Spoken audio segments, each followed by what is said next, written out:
We got a special guest in the house today. We got Frankie from Piedmont Custom. Hello. Piedmont Custom Fab over here in, where are you at in Georgia?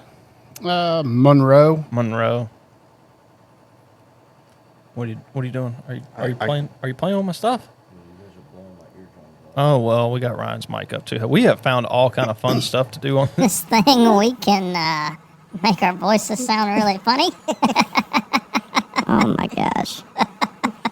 Turn that off. Yeah. Okay. Oh, well, it was fun. It's fun, but we'll have to do a whole episode like that. Dude, I don't know if anybody would See listen. how long you guys can handle it. I couldn't handle it very long. No. All right, Frankie, tell us your whole life story. We're going to hear it. We got an hour. Go. Where do you want me to start? From the beginning. From the beginning. When did you start doing builds? Because you were kind of the first guy around here in Georgia to start doing them for all these local guys. Yeah, it's been, 2014-ish, 2013. I started messing around with it. I was back then fishing some of these local tournaments and stuff, and I just was a welder fabricator. Took it into my own interest to build the boat out of wood like everybody else started out doing. And then I took it to the next level, tore all the wood out, and went with aluminum framing to try to lighten up the whole deck and everything like that.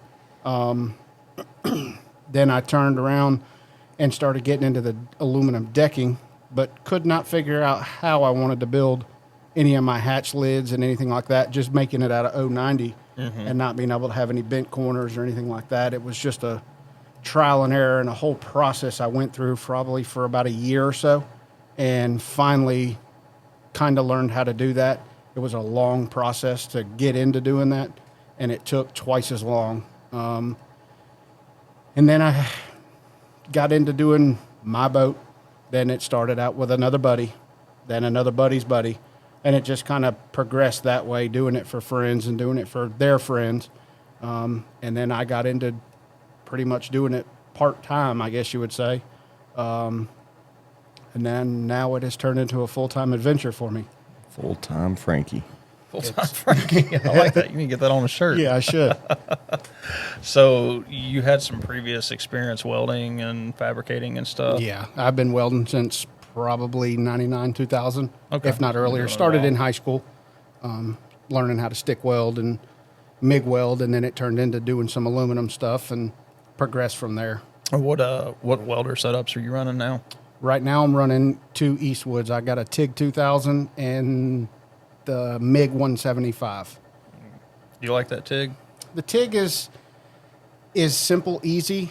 It's not as advanced as some of the other ones. I don't have all the pulse settings and all that stuff, Yeah. but it does the job and gets me by for now until I can cluster up a bunch of money and pay the 10 grand for the special welder and all that stuff. But no, it does. It works. It gets me by, and it makes a pretty weld as long as I don't You have do a your bunch part. of. Yep, I got to do my part to make it look good. Well, I mean, on the business side of this, even us, we have a nice TIG, and I don't get to use it as much as I'd like to because we're always in such a rush to get stuff out the door. So it's Right. just faster to MIG stuff sometimes, unless I'm making little small parts or, like on top part of a boat where I want the welds to look pretty. Everything else gets MIG just because it's fast. It's faster. It is. I use my spool gun quite a bit, and my two machines, I can have the spool gun hooked up and be using it, but immediately unplug and plug in and just switch my gas valve over. Yep. And I'm right there tigging if I have to, but Yep. I stick to framing and doing all the stuff that we do on the inside of the boats pretty much with a spool gun. Yeah. And that's all in adjustment and getting that all lined up, and that took a while to get everything figured out, but I've gotten that figured out to a real good purpose for my liking on my machine. And every machine is different. Yeah, they really are. They're all a big learning curve. Hey, you got, just kind of off topic, but you have a splitter between your argon tank and your two machines, or do you unplug? I unplug one hose and go into the other machine. I've been meaning to, and every time I go to the welding store, I forget to get like a little Y The splitter. Y splitter or Yep, the and double. getting a second, flow double, meter. Yep, the So- the double Flow meters. actuate. Yeah. Yeah. I want to do that because I get tired of, you'd be MIGing in there, spool gun welding for a couple days, and then all of a sudden you want to switch over to TIG. And I gotta go find my wrench. And I Yep. gotta undo the gas port. Yeah, and it can plug get in. aggravating, but at the same sense too, if you keep your machine, I got mine on 2 different carts, so I may have one pulled over Yeah. to one side and got the other one on the other side where I'm fabbing up doing some stuff. Yep. Then I've got to go over there and make all those We adjustments. put all our stuff on one cart. I got a really good deal on that big welding cart from Yeah. Harbor Freight. The thing's actually really nice for how There cheap it is is. some nice stuff coming out of Harbor Freight. Sometimes it's the it's not the cheap one. It's the Vulcan, The Vulcan. the nice one. Yeah, it holds- I mean, it holds 2. What do we have? One. I think we got 100 and Oh, it's that big boy. yeah, we got the biggest tank that they sell. I think it's a 160, 175, something like that.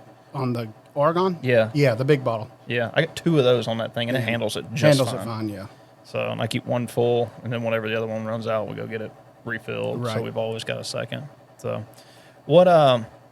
So you started learning on steel, correct? Yes, which is most what everybody learns on in the beginning. Yeah. Steel. I've never heard, besides somebody going into a trade school, that actually goes immediately straight into stainless or aluminum or something like Yeah. that. Everybody normally starts out on mild steel. Yeah. How was the learning curve going from steel to aluminum? It was a little tough at first, but having the background of the mild steel stuff, it was a little bit easier knowing what to look at in a weld, knowing what to look at while you're welding. You know, you got people that say, well, what do you really look at? If you don't know what to look at, I don't know what to Yep. tell you. Yeah. You know, it's hard to explain that to somebody, but with the background of welding on mild steel, it took a little time to get used to that, but probably not as long as somebody that wanted to jump straight into aluminum that has never really welded before. Yeah. So I think that's a big, I guess, help there is the mild steel background. Yeah. I know for me, one of the hardest things was trying to have enough peripheral vision to watch the rest of what I was doing, because we weld a lot of thin stuff. Oh, yeah. And it warps really, really fast. Yep. And if you are not paying attention, you will turn something into a pretzel in a heartbeat. Oh, yeah. So it takes, you got to be able to watch the puddle, move, make sure you're setting yourself on fire, and watch your part all at the same time. Oh, yeah.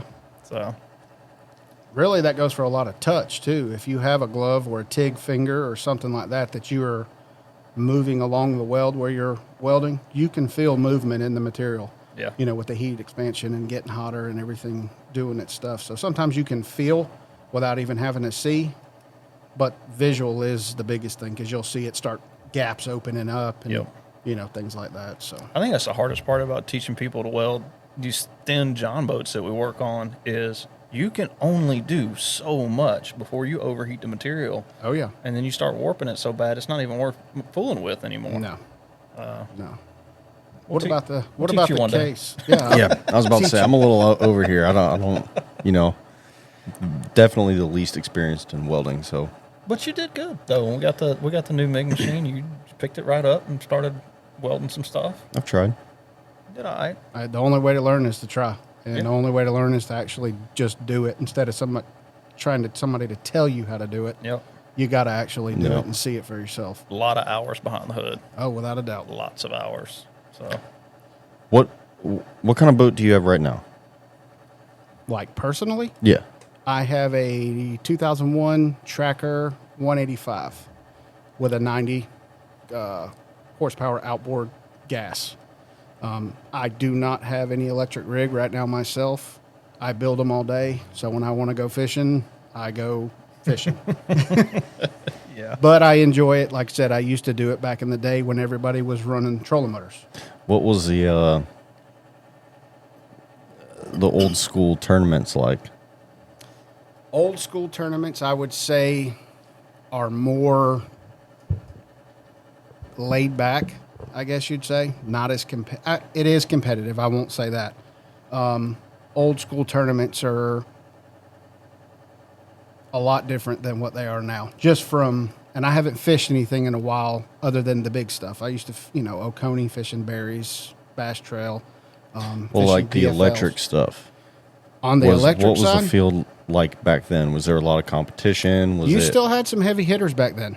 number of boats just as high? No, number of boats were a little less. Yeah. I've been to several tournaments where you might only have at most 10 boats. and I've been to some where you might only have 4 or 5. Right. Now, looking at everything and all the clubs and trails that are out there now, you're seeing 20, 30, 40 boats Per- in some of per the, trail. Per trail. Yeah. It's getting You know, big. it's getting bigger. It's getting a lot bigger. And people are, I guess, that much more competitive now. Right. Because you got a lot of guys that have left big tournaments because of money, cost, and coming into the electric side, still have money and cost with everything because this stuff's getting Welcome expensive. to lithium. Yep, Yep. getting expensive. But you do have a lot of guys that are doing both. Some only went and stayed with gas side, bigger tournaments, and then a lot of guys have came over to the electric side. You got a lot of good lakes around us here that we can fish and catch a good 20 to 22 pound bag. And some guys still can't even do Some that on a big guys- lake. Yeah. And then some guys are doing it here consistently. Consistent. Week after week after week. And that's getting familiar with the water, Yeah. familiar with what you fish. Electronics, et cetera, et cetera. Oh, Same yeah. thing on big lake, just smaller, and you have an electric outboard. Yep. Now, when you started tournament fishing, it was all trolling motors. Well, when I really started tournament fishing, I was fishing with my dad down in Florida. I fished a few tournaments down there before we actually moved to Georgia when I was 10.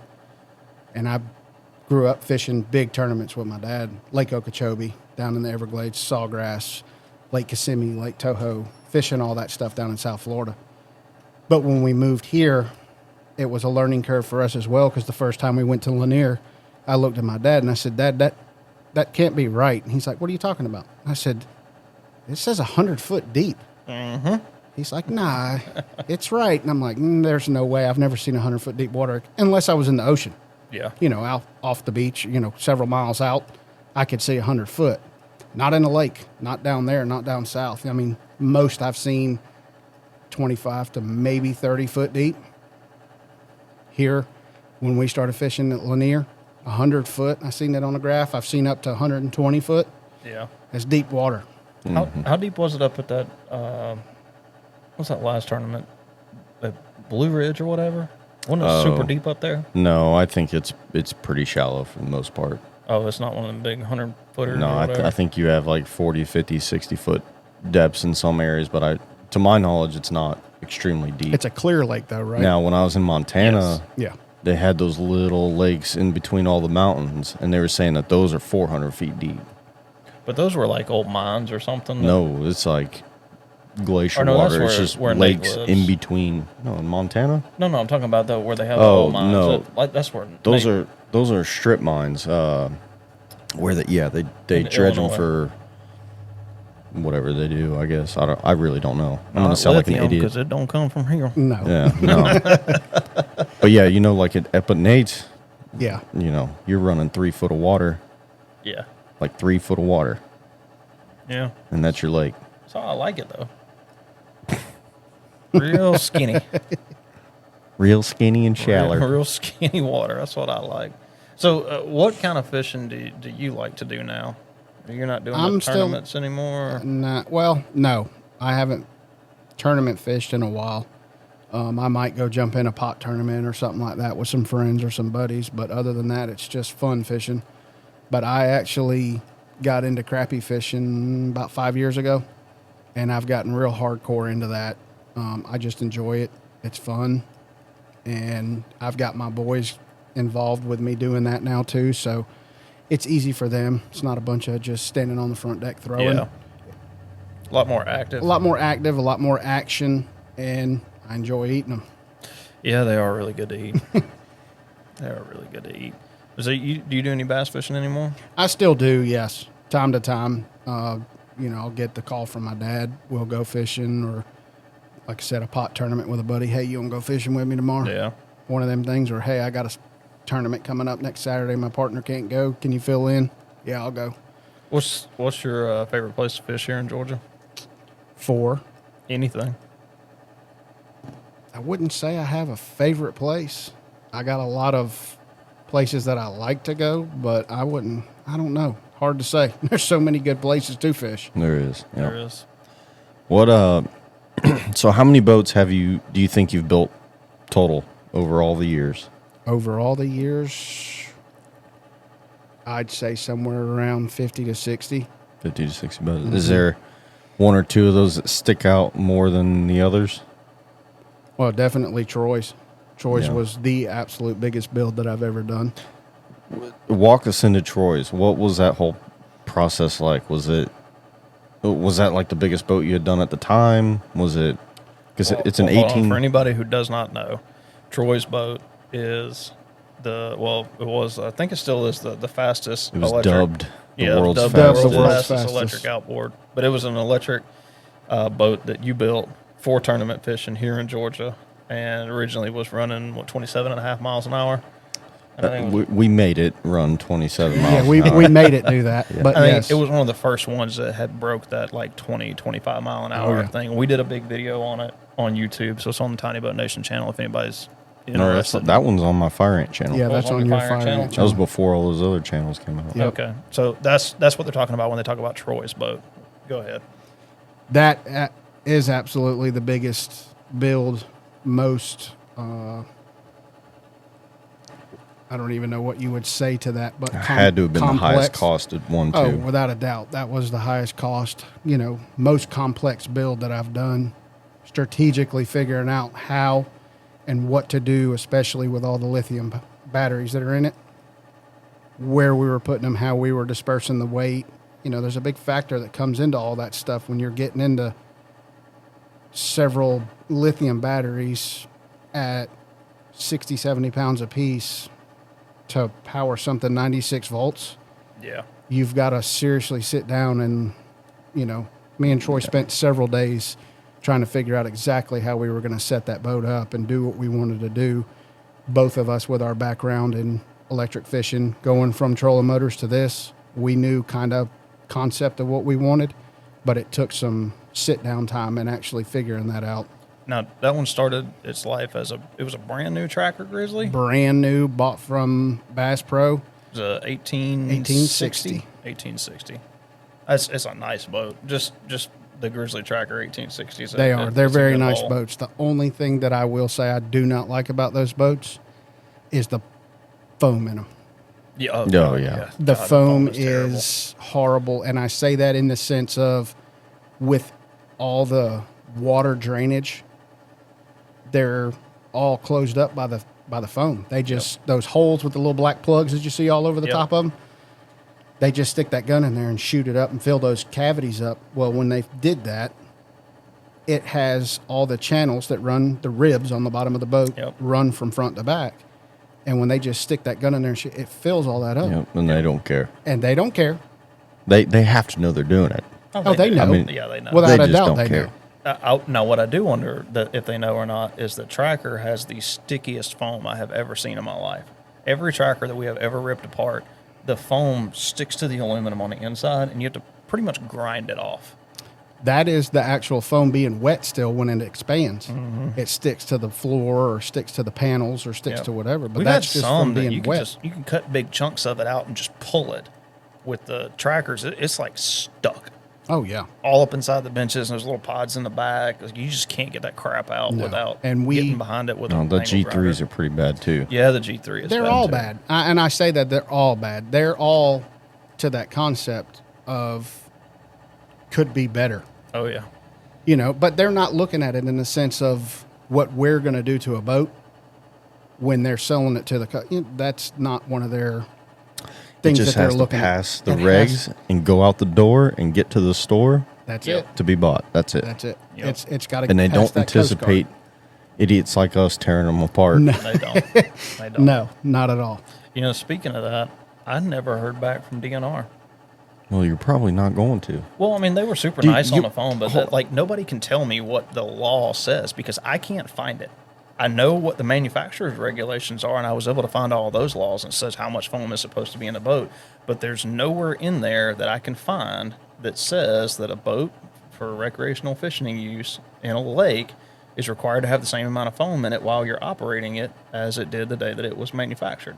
I don't think there is a law of that, is there? And what I called DNR to ask them to find out is because we have a lot of people that are, that's a big argument for people. They Right. go, "Oh, you can't pull the foam out; it's illegal." And I'm like, under what law? Yeah, There's a law that says that the manufacturers have to put it in there, correct. but I can't find a law that says that anybody can give me a ticket for not having it in my boat.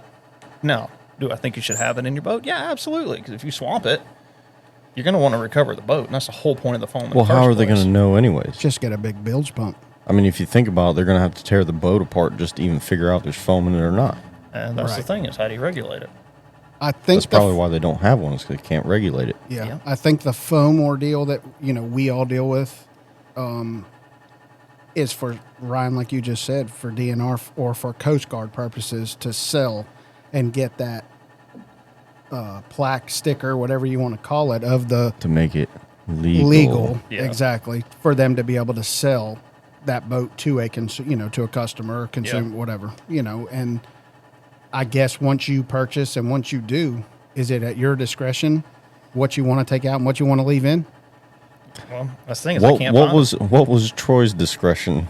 it. Pull it out. Take it all out. Take it all out. Every inch of it. And we literally took every inch. The only foam, I will say, and I can verify that, the only foam that we did not take out of that boat is in the very front where the skinny little hatch is that you get from the factory in the Yeah. front deck. Yep.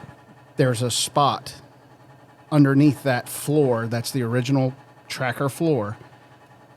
And it goes from side to side, and it's probably about 2.5 foot long, but maybe only 2 inches thick. Yeah. Like right in the nose of the boat where that curve starts happening Right. right there. That's the only foam that's in Troy's boat. Yep. Now, take in mind, I have another one in the shop that I'm working on, another 1860. Customer requested all the foam come out of the boat. I hate taking foam out. I despise it, but it makes one for more room in the boat when you're doing a build, and it also I haven't physically weighed it yet, but we weighed Troy's. The one that I'm working on right now, I've got separated in bags of where it came from, and I'm going to individually weigh it. Weigh 'em, yeah. And it has decreased and evaporated a little bit, but it's still sealed up in the plastic bags, and I've weighed them individually. We're probably going to be somewhere around, I would say, 325 to probably close to 400 pounds I don't doubt Yep. it. Not one of bit. wet, just nasty foam that useless in a boat. It's it's on 2 guys. If you Yeah. really want to consider that, it's like carrying around 2 extra people. It really is. And on those trackers, you can park them downhill like you're supposed to, pull the drain plug when you park it. It does not matter. Yeah, You get that's water in not that good. boat, it is going to soak it up. Yeah, it can't go nowhere, especially when you have all those ribs underneath the boat covered up. Yep. You can't get it out. There is no, I don't care how high you put the nose of the boat in the air and keep the drain plug out of it and keep it covered up. It doesn't matter. Troy's was a brand new boat, came straight from Bass Pro. Yeah. And I literally started working on it 2 weeks after he purchased the boat. Yeah. And it was already, we took out, What boat was it we took apart that had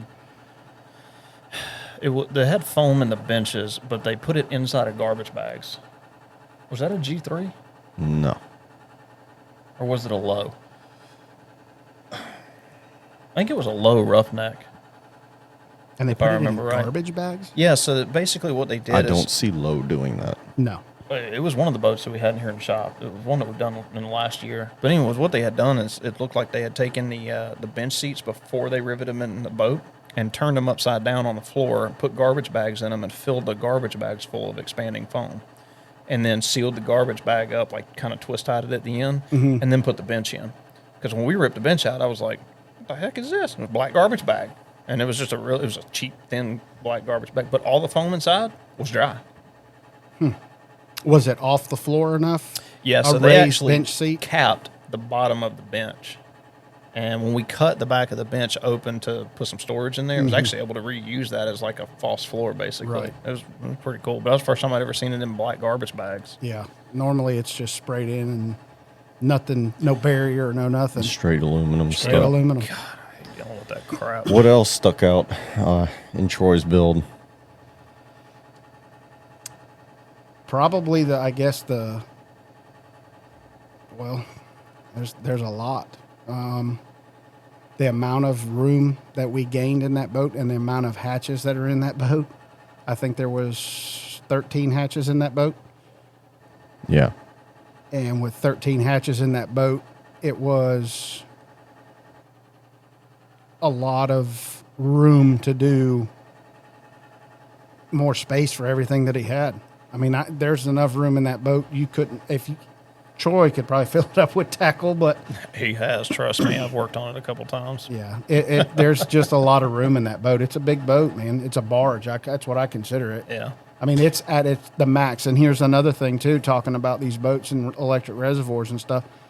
Some of the reservoirs around here have a cap on the size boat that you can put on the water. Really? Yep. Which one? And I think, if I'm not mistaken, I know Black Shoals is that you can't have anything larger than an 18-foot boat. Really? So Troy's is the biggest that you can put on that water. And most I guys, didn't know they were doing that. Yeah, I didn't either. there's only a few of them. I'm not 100% sure which ones it are, but I know Black Shoals is one of them. They only allow a certain size boat on the water. Now, it could have changed. That was back in my previous tournament fishing years ago when I was doing the electric only stuff, but that could have changed. But I know there's several of them around. So what all you got? You have a lot of boats going on in the shop right now. What you got going on? I've got a couple things going on. I've got the other 1860 in there that's getting a full build. Bass boat build. Yep, going straight bass boat. Tournament, electric tournament fishing guy. I've got a 1436 Alumacraft I have to put a new transom in. The wood. Done a couple of them. Huh? I've done a few of them. Oh, yeah. Oh, yeah. The wood in the back of that boat literally looked like dust, sawdust. All crumbled. It didn't have no structural stability at all. So I took it all out. We're going to put an aluminum transom in it. Cool. And then I've got another, I don't know what brand model boat that is. It's a painted camouflage just like normal every other John boat. Going to do a little front deck and a rear deck in it and mount the trolling motor for the customer. Just, always doing something. Not long ago, put some pods on a boat. I do pretty much anything. I can build pods, weld pods on, do a little bit of everything over at the shop. So keeps me busy. Trust me, we get it. Yep. We know. We busy too. Yeah. We got one you can take home with you. We got a couple you can take home with you. Yeah, I'm sure. Actually, I got one now that I got to pull in and start working on. I don't know who welded the pods on it originally, but it's cracked.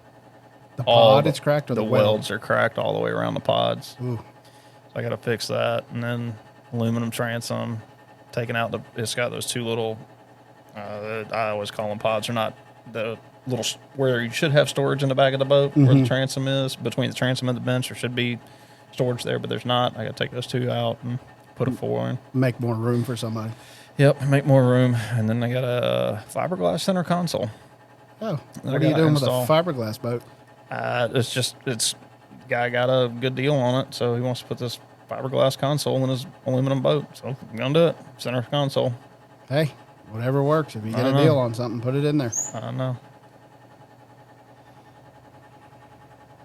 Sorry, everybody, for the fan. I keep stopping because I hear the fan. It Please. is so hot in here. Yeah, if you guys have made it this far in the podcast, we do need to apologize because that fan it's irritating me. I've almost stopped this podcast twice, I know. telling us that we just got sweated out. But No, I'm we not don't have sweating any it out. AC. We can't do it. We will have AC next week, though. Yeah, so Hopefully. don't worry Fingers about crossed. that. Because it's warm in here. It is a little warm in here. We honestly it's should toasty. just set this all up over there. We'll have AC next week, and we won't have to worry about this anymore because it is way too hot to be in here. This is terrible. So we got the fan blowing to keep us cool. Because if not, I think y'all would melt. Ain't bothering me, but He was the first one that asked for the fan. He was. because I smell from just working in the warehouse all day. All right, Frankie. Knowing everything you know from building all these boats for over all the years, 50 bajillion years. describe to us the perfect boat for you. Right? If you could do any hole and you could do anything you wanted, no price tag, what would you do? I would have to say a welded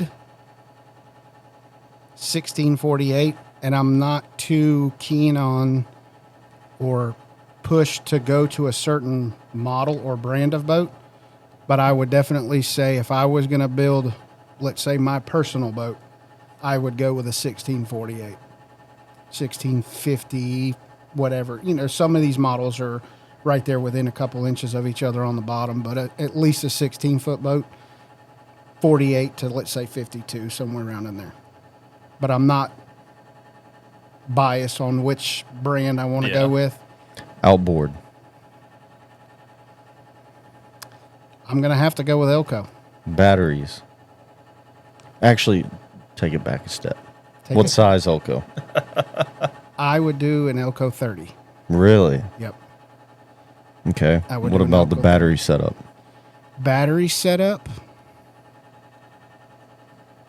I would definitely go lithium. I mean, that's a given. Right. But I don't know if we can go as far as this, but I've laid my eyes on that new one coming out. Should I say? No. There's some top secret stuff going on at TBNation with lithium batteries. Next topic. Next topic. Okay. Next. Let's see. What else? How big would your live well tank I be? really want the batteries that I can't talk about. Yeah. I would do ours on the website. 12 by 30. The 12 by 30, 18 gallon. That's, you know, like I do in all my builds. I get all of my parts and most of my stuff from Nate. It's just as easy for Nate, you know, to get it from Nate as it is for me to sit there and build it, which is possible. But it takes up a lot of my time too when I can be framing a boat and getting all that stuff set up and start running wires, that I put that order in with Nate, get those lids delivered. And by the time I'm done doing what I'm doing, I just slap them in the boat. Yeah. Now, I do keep a stock of stuff at my shop, too, because I always get that one random customer that, hey, I want one lid this size. Yeah. You know, and it just sometimes is just as easy, and they want, you know, turnaround time. I know that has all goes up and down in a wave of, you know, our turnaround times getting with Nate and, you know, 5 to 6 weeks or 6 to 8 weeks or something like that I can build let's just say a 12 by 30 lid that fits in the live well. If I need one lid, it's just as quick I can make that. But if I'm trying to get 6 to 7 lids in a build, I'm going to order all those through Nate, because I can go ahead and start framing the boat, start doing all the electrical, start doing all the plumbing, start getting ready for that stuff. And then by the time I'm where I need to be, putting those boom, the lids show up. Yeah. And it's a done deal. What about trolling motor? I'd have to say on my personal bass tracker that I have right now, I have the Minn Kota Tarova. You like it? I like it. I do like it. But if I was going to use on my personal electric boat, You don't have With any your budget. unlimited budget. unlimited budget, okay. Unlimited budget, I'm probably going to go with an Ultrex. You pick an Ultrex over an Ultera? Yes, 100%. 100%. Why? I'm asking you the same thing. It's so cool. No, it deploys itself. Who cares? I do, because I'm You're too lazy to pull a cord? Yes, I'm Yes, too lazy he to pull a is. cord. Come on, man. That, and they did that awesome commercial where the dude like backs his boat in the water. He's just like, "Brr," and it just deploys and like goes out in the middle of the lake. And they make autopilot's right there in ropes. the middle. I know, but it was so cool. And then the two guys standing on the dock were like, "Oh my god, he just did that!" There's a ghost running that boat. That was the best commercial ever. I don't even need a No. trolling motor, and I was like, I want one. They are nice, I will say. They stand a purpose for certain types of fishing. Yeah, or I've seen a lot of guides with them. Yes. Because they can control it from the back. From they can anywhere in the boat. auto-deploy it. They're, they're Yep. loading and unloading the boat by themselves all the time. Yep. Yeah. I've seen handicapped people. That's becoming very handy for them. Oh, without a to doubt. being able to deploy it by themselves. So there's definitely uses and benefits to it, but dude, that Ultrex. Oh, yeah. I mean, I love the Ultrex. Don't get me wrong; it's an awesome trolling motor. I just like that one little feature. You just go "Meh," and it just deploys itself. Eh. I know it's one more thing to break, but Yeah. it's so cool. it just makes me nervous. That What- thing doesn't want to deploy that one time that you need it to. Does it not have like a backup kind of deal? Dude, where me and you have been out on the lake using them, standing on the dock with the boat in the water. yeah, you almost lost a And you boat almost doing a lose drone it. shot one time. You almost lose it. But that one was a motor guide. It don't matter which one it is. I know, but they're still so cool. Now, for instance, me as a crappie fishing with using mine, it comes in handy because when you're standing on that front deck and I got it in spot lock, the only thing that I have in my way is my graph. Right. Because I have live scope, I have all that stuff. But my live scope is on a single pole, isolated pole by itself. So on your imaginary Yep, boat your that's yours, imaginary. what graphs you running and how many? And where are you placing them? I'm gonna run Garmin. I've actually was a Lowrance guy for the longest time, and turned over or switched over, should I say, to Garmin. I like the mapping of Garmin. I like the quality of the Garmin when they do run the sale and all that stuff. The 93 SV. I mean, you could get that graph for $6.99, and it had basic mapping on all the lakes, U.S. maps. I Right. mean, it's hard to get that unless you are specifying yourself to, let's say like a Hummingbird and getting the chip, the yeah, Lake Master chip, or Lowrance and going with the Lake Master chip for it or something like that. But me doing what I do and crappie fishing like I fish, I really didn't need that. And for the price, I mean, who can beat $6.99 for a graph that you can do a lot of stuff with, down, side, and also capable to do live scope? Yeah. Because I started out with 2 9s, one on the console and then one at the bow. And I actually upgraded, was it last year? Yeah, I think last year, and got the 106. So I'm actually added the 106 to the top of the 93 SV for live scope itself. So I got a screen for that, but then I also run the mapping and my waypoints that are linked together from my other 93, and I can see where I'm at, with my waypoints and things like that, finding brush and whatnot. So having the 3 graphs makes a big difference of having to switch the screen like I used to have to do, and then wind up blowing off a brush pile or something like that if I don't spot lock in time. But on my imaginary boat that we're talking about, I would run Garmin, and I would probably run. I'm unlimited budget. I'm gonna absolutely. run. I'm probably gonna run 2 12s up front, and in the back I would probably run a 10, a 106. I don't see the need in having all the other stuff that you see, all the other models, and I can't even name all the other models that Garmin has with the little knob and the little. Yeah. I can't get into. I mean, I could get into that, but I just Well, the knob one is specifically for live scope, right? Or they? I can't. I don't know if it Yeah, is I'm just gonna specific. shut up. I know it's more easily adjustable, I guess you would say, with the knob, but I can adjust on mine just as easy on my 106. Touch, yeah. You got your gain, you got your range, I guess you would say, and then your depth. I can adjust those just by standing there on the front of my boat. I thought now. one of the differences is once you go up in models from the SV series, is they go completely touchscreen, and then you just got the knob to move everything around. It's I basically like think a cursor. something like that, yeah. But with the SV series, it's like you got both. You got a little bit of touchscreen, A little bit of touch and a little bit of buttons, button, too. Yeah. So I think it's the same way that like Humminbird has their setup. You got the The Helix, Solix, yep. and then the Solix, which is just 100% touchscreen. Yep. It's almost like having an iPad. Yep. And then the Apex above that. Which I think it's just better resolution and stuff, And faster computer. Obviously, I mean, the more money you spend, the better quality you get. Hopefully, Hopefully. Hopefully, if you can read it. yeah, Me and Ryan can't. Well, If not, you'll you got look some really practice cool. now. yeah, a little bit. Are you feeling better about it? I would if I had a screen. Well, yeah, you got a 7. No, we don't have anything. No, Oh, okay. We don't have anything. we have now. live scope, no screen. You have live scope and no screen. Yeah. And Well, that's that's what kinda boat is that on? The Weekend Warrior. The Weekend boat. Warrior boat? That's what I thought. Yep. But it's going to be the Weekend Warrior XL next year. yes, sir. All right, we had a little power outage. Luckily, the first half of it saved. We have a new fan going now, so there's a new background sound. Yeah, but instead of I can just hear. You're welcome. well, all right, let's get back to this. I had asked Frankie, what in your imaginary boat that you can do anything with that you have any budget on, what decking material are you going to use? Carpet or foam? EVA foam. I'm going with EVA foam. I've dealt with carpet. I don't want to deal with carpet anymore.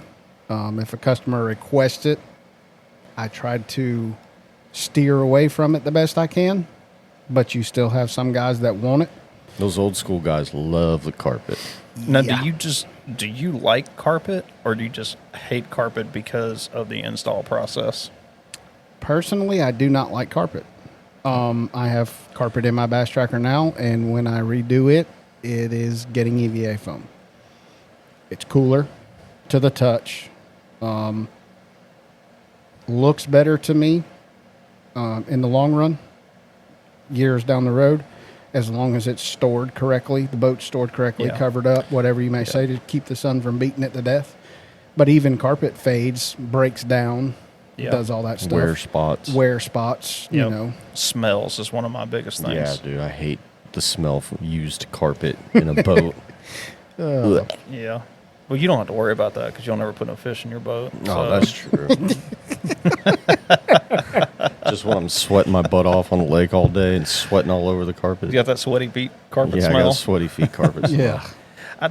On my boat, it's been a little over a year and a half. We're coming up on the 2-year mark since I put that foam in there, and it's been 100% outside. It has never been garage kept ever, and I'm looking forward to doing that 2-year review video to where, all right, this is what it looks like 2 years after being outside. Like it's never been Like inside, outside, ever. outside. outside, like not covered. Oh, dude, nothing. it's in the back by the creek. Yeah, it's probably covered in pine straw right now because I Well, hadn't you're used it getting all some summer. coverage on it then. Yeah, it's getting. A It little has bit been covered. clean, though. I was out there scrubbing it When did you clean before it?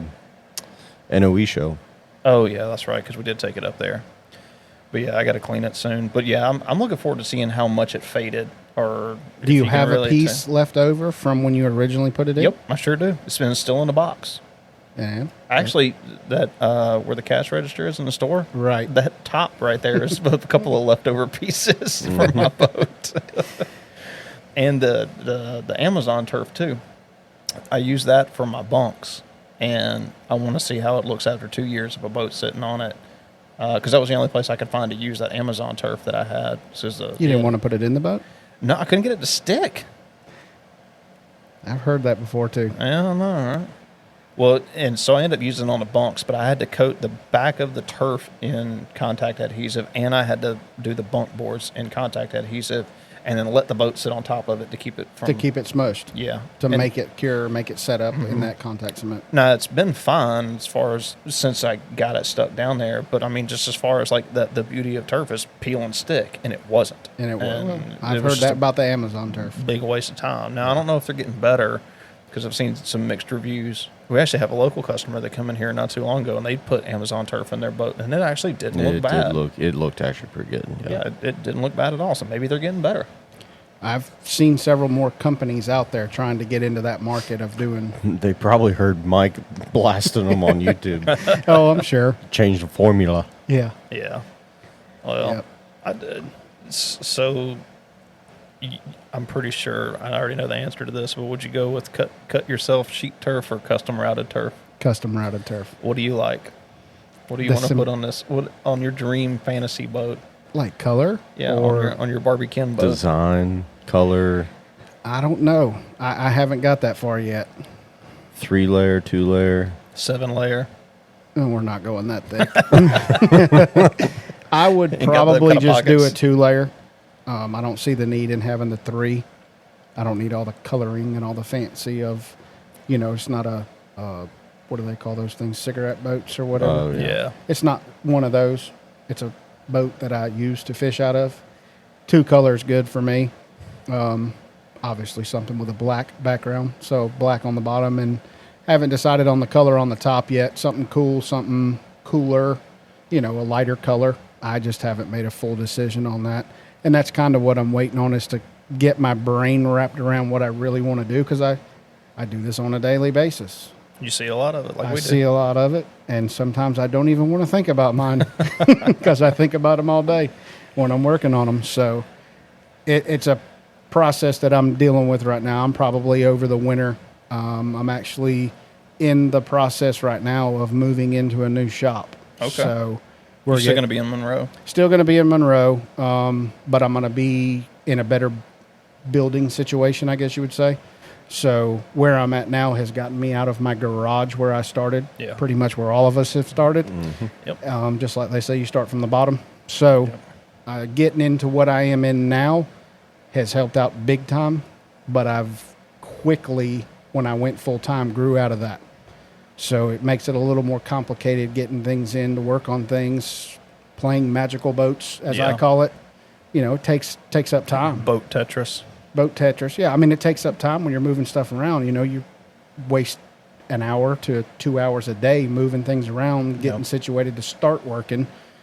And then at the end of the day, put them all back in there and get them all finagled back in there. And Yep. another hour to 2 hours. I mean, that's time I could be working, time wasted there. So where I'll be going, it'll be a full-blown open 40 by 60 that I'll be moving into. Nice. And get myself set up there. So as soon as I get in there over the winter, that's probably when I'm going to just tear my boat apart and do all crazy and go crazy and do what I need to do there. That's what we said about Ryan's 2 years ago. And it's still sitting out back. Oh, dude, it's on the ground. It's not even on the trailer. no more. We let a customer borrow the trailer. Yeah. that We just was- yanked the whole hull off and threw it on the ground. That poor boat. We did at one time care enough to lean it up against the little lean-to out Now there. it's just whatever. Well, no, the wind came and flipped it Oh, over, okay. and now it's full of water. The wind was like, I don't think so. Just knocked it over. Filled it back up. Now I don't even know how we're gonna get it off the ground. Yeah. All right, so now I'm curious, Ryan. What's your dream boat? Oh gosh, no. We've never talked about this. Yeah, we'll. Is it a Fisher? Well, I mean, I love my hull, for one. How many times did you I build? Hold agree- on. I How agree many with times did you. you build the boat, though? I've only built it once. Ish. Yeah. No, it's been completely built once, Oh, that's right. Yeah. Well, you started it, and then I've again. started it like 5 times. since Yeah, then. Yeah. that's what I was going to say. You've started on it 5 or 6 times, been completely built, but you've changed your mind, seen something different Every you time wanted to do. that I feel like one, we're getting close to that point. Yeah. Something else happens, and 2, I'm actually glad that I haven't done it yet, because my ideas of what I want to do with it have changed dramatically since the last time we planned on doing my boat. Yeah. We have access to a lot more things now. Oh, yeah. So, And we've seen a lot of setups. and and it's cool Yeah. because, obviously it's going to be an electric boat, whatever it is. And we've seen what works and we've seen what doesn't work. Yep. Oh, it's the learning curve. I mean, So- and that's the thing. Good thing about what we do, seeing day in and day out of looking at somebody's boat or building a boat for a customer and doing what we're doing, you kind of get a better idea of what you want to do in your boat. The first time I built that boat, hatches everywhere. I wanted every Now you want 2, every maybe 3. compartment to be a hatch. Now Biggins. I'm Yeah. trying to figure out how to do it with no hatches. Legitimately. Dude, all right, look, I don't want to blow any surprises or anything, but I still think we need to try to do that, like just lift up deck one time. No. On a boat. Dude, I think that would be so cool. You talking about like the whole deck just lifts The up? whole deck is just one giant lid on a hinge system where you can push a button and the whole thing But just goes, that's the thing, is it wouldn't be able to be a lid. You would can have make to it put happen. the decking material on a hinge and still frame underneath and do it that way. Because imagine the weight of a hatch that big, because then you're doing basically your decking material will be 1/8 inch. Not if you frame it. Well, the underside of the door would have to be framed. The lid is going to be that heavy, that big, that thick, for can that make it to work. span that much Hold of a my beer. distance. I can do this. Either way, I will agree with you on one thing. At least a 1648. Minimum. Yours is a 1648. Mine's a isn't it? Okay. 1648. I think that is the perfect balance between length and stability in the width of the hull. I agree 100%.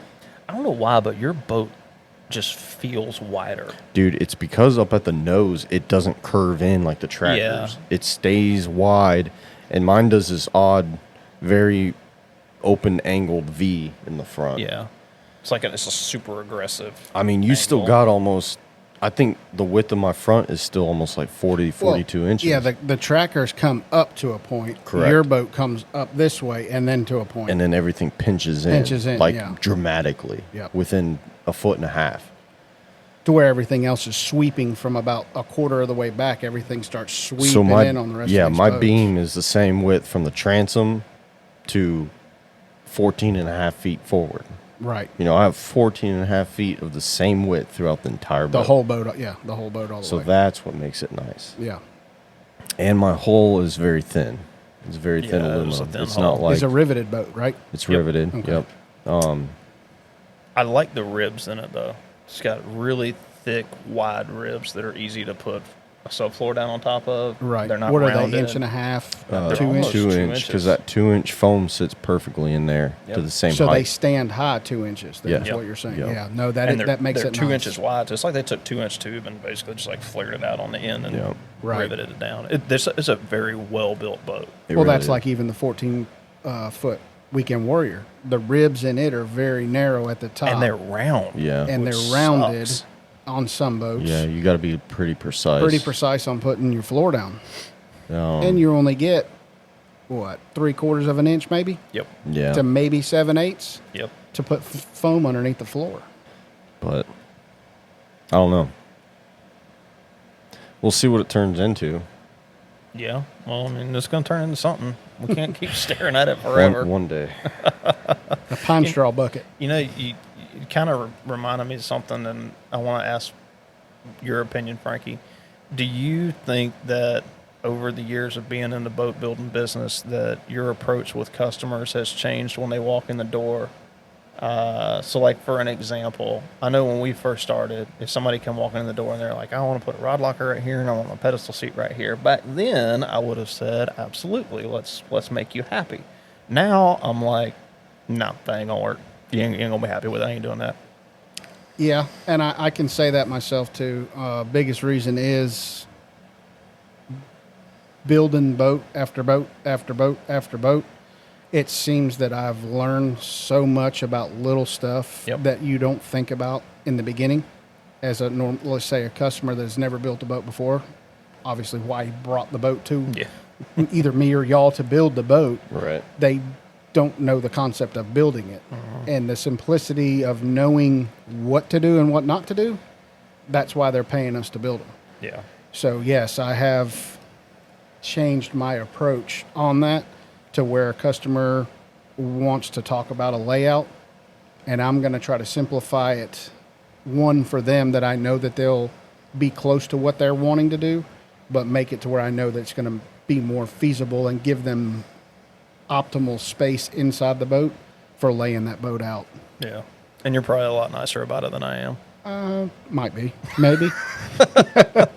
We get people in and like, "I want to do this." I'm like, "Nope, ain't doing it." Why not? Because I said so. You'll hate it. And that's not a lie either. No. You will tell them. Well, how many times have you had somebody walk in here and say, "This is what I want to do," and you kind of look at them like, "That's not going to work, bud." I like hearing that list and then saying, okay, what's your budget? Yeah, there you go. That is the key word. $17 in this used shoelace. I got half a Snickers bar. Yeah. And you're like, huh, Yeah, that's not going to cut okay. it. Oh yeah, I've had them happen to me before, several times. Customer come in and want this vast list of, I want a rod locker, I want tackle storage, I want a live well, I want this, I want that storage for this, a day box here, a day box there, this store. Yep. And then you say, okay, yeah, I mean, we can do that. But again, there you hit them with that. What's your budget on this build? Let's go from there, and then we can adjust. Well, I was looking like, they kind of give you the runaround on that. It's like, just spit the number out so we can make an adjustment there. You know what I mean? Yep. And that comes into play big time when you're trying to figure out exactly what you're wanting to lay out of. There's a difference between wants and needs. There you go. Yes. And you need to figure out your needs. Yes. Yes. And then, you know, what we all know is that there's certain stipulations to those needs, right? I need a recessed foot tray Yeah. and I need a seat base. Okay, well, there's 40 inches right there of your front deck. Exactly. You're not doing anything with.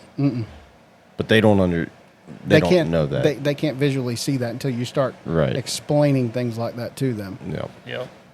And then you got me. It tells them no. I'm a dream crusher. But I just don't want people to be unhappy with their boats, because when we've built enough of them and we've messed around with enough of them on our own, we kind of figured out what, sounded like a great idea at the time, and the customer either did it themselves or we did it for them, and they come back and they didn't like it, or it didn't work, or it wasn't functional. Yeah. Have you had to change anything before? Oh, yeah. Yeah. I mean, that's happened to me a bunch Absolutely. of times myself. Come Yeah. back in and say, well, this didn't work the exact way I wanted it. And I was like, I tried it. And then the customer say, you did try to tell me. Yeah. But it's It's all right. It's nature of the beast. yeah. I mean, it is what it is at that Part point of in it time. is the boat side. Part of it's just custom work in general. I'm sure anybody that builds any boat, car, motorcycle, for anybody that's custom, deals with the same. Oh, without a doubt, thing, yeah. so- Anything custom is going to be crazy. What's your least favorite mod that you get requested to do? Least favorite mod. Yeah, you get a customer come in there like, I want to do this. And you're like, Or you just I hate like, doing that. every time your phone goes off, you're like, I hope this isn't somebody that wants me to do this. I don't know, to be honest. I've done I think I've done almost everything that you could do to a boat. I'll tell you what mine is. Okay, let's go from there and then I'll see. I've really started to hate trailers and trailer work. I don't mind. Painting them, pain in the butt. Yeah, that is. Redoing the axle, we always have some type of issue with, Yeah, with it's always an bearings axle or something. problem. It's always something, just because there's not much to the trailer. You think it'd be easy and fine. I've actually rebuilt a couple trailers myself, and I don't mind doing it. And I guess that's maybe my steel background in welding, Right. fabrication, kind of knowing what's going on with that. It doesn't bother me. I would probably have to say somebody that if somebody called me on the phone and said, I need some work done on my boat, can I bring it by so you can look at it? And they kind of explain to me, hinting around to what's going on, and they get there and it's a lot of loose or no rivets, that the rivets are Oh, yeah. leaking. I'm a big advocate that I do not like rebucking rivets. Yeah. I just, or even replacing rivets, drilling them out, having to redo them. It's not the funnest thing in the world because some of the rivets you can't get to. Yep. That's true. Mine is You know. live wells. You don't like live wells? I hate live wells. I don't mind a live well. Do you mind a live well, I Ryan? actually love the live well. I'm glad, because I won't do them. Well, at least you have Every a... I time love- we get one in, I'm like, hey, there's a flow rack kit in the back. He's like, for what? I'm like, I don't know. I don't know what you're doing on this stuff. There's like a thing with the stuff, and you got to plug it in, and like 5200, and I can't do all that. That flow ride kit, man, Makes it easy. I it know, is- but I still hate it. to me, it is the most simplest thing in It the is. world. And it all makes sense, and it irritates me when it doesn't make sense to people. I agree. But some people cannot grasp the concept of the plumbing system in that. Well, let me ask you this. When you started putting live wells in boats, back when you started, you had an intake pump to pump water in. You had an aerator pump to pump water in the live well and recirculate it. Did you have a pump that took the water out? Because I was buying years ago, single, the flow right switch that Yeah. you pull. You could buy those individually. I know what I did. I went to Home Depot and bought a bunch of PVC. And jerry think I rigged remember something with you the, doing that with on the a- valves Didn't you do something so with that my recirc one would still pump it out. on a YouTube? Didn't you Yeah, do a but- YouTube about it? That live well tank took me probably 2 months and $3,000 to figure out.